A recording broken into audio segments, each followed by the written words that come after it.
What's up, cinema lovers, and welcome to another episode of Too High Cinema. I am your host, SHRIM, and here on Too High Cinema, you know I like to give my opinion on some of the most popular pieces of cinema in the world.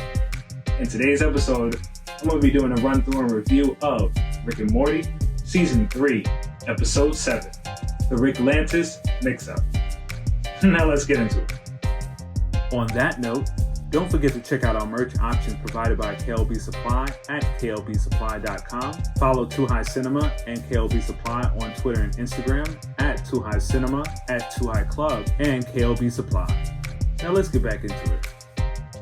As the main timeline Rick and Morty prepare for what Rick insists is a self-contained adventure to Atlantis, they are interrupted by another Rick and Morty looking for donations to the reconstruction of the interdimension Citadel of Ricks following the events of the Rick Shank redemption. The episode then instead shifts to the Citadel to follow several intertwined plots. The campaign edit in the Citadel, a presidential election, is ongoing following the assassination of the Council of Ricks by Rick C-137.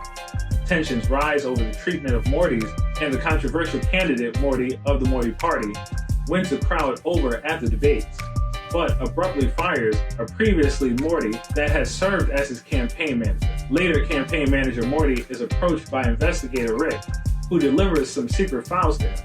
At candidate Morty's next rally, campaign manager Morty confronts and shoots him. A newly recruited cop, Rick, is partnered with a violent and obese cop, Morty, who harbors anti-Morty sentiments himself. The pair are called to a ghetto of Rickless Mortys called Mortytown, where cop Morty confronts Rick after the latter kills a member of the Mortytown Locos gang in self-defense, and the two begin to bond. However, cop Morty then destroys a building with 3 other members inside as a cover-up. They meet with drug lord Big Morty, who offers cop Rick a bribe which cop Morty himself has already accepted. However, cop Rick refuses and a shootout ensues. Cop Morty suddenly expresses regret over leaving his life as a teenager behind in favor of the Citadel before executing Big Morty and turning his gun on Rick. Rick kills him and turns himself in, commenting on how destructive Ricks are to Morty. Stand by Morty. The students of Morty Academy are told they will soon graduate and be assigned a new Rick. Upon hearing this, a group of Mortys, led by the rebellious Slick Morty, decided to search for the mythical Wishing Portal. At the Wishing Portal, the next day they decide to sacrifice something important in order to make their wishes come true. Slick, expressing a wish for life to change for Mortys, throws himself into the portal. At a factory producing Simple Rick's wafers, flavored with positive neurochemicals from the titular Simple Rick's memories, employee Rick J22 is passed over for a promotion. J22 goes on a rampage, destroying his assembly machines, killing his former supervisor, and taking Simple Rick hostage. A SWAT team of Ricks attempts to trick J22 with a sabotage portal device, leading to the death of Simple Rick, but are stopped from apprehending him by the factory's owner, Rick D. Sanchez III.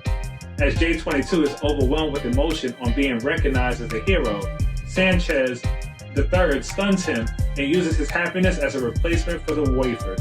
In a post-credit scene, the main Rick and Morty return home from Atlantis. Satisfied with their trip, Rick confidently asserts that the events of the Citadel will have no effect on their own lives. Alright, so now lights. Favorite line. You're pitching a policeman's ball to a black team. That was perfect.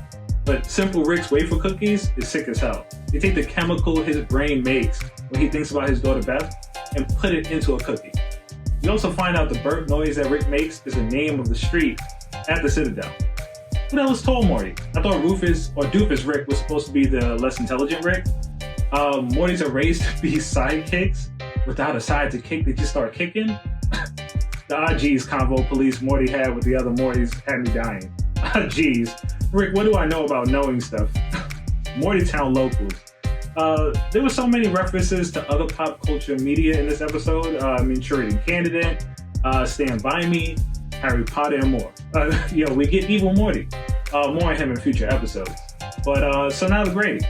So now for comedy, I'm definitely gonna give it dank. Drama, dank. Action, dank. Horror, dank.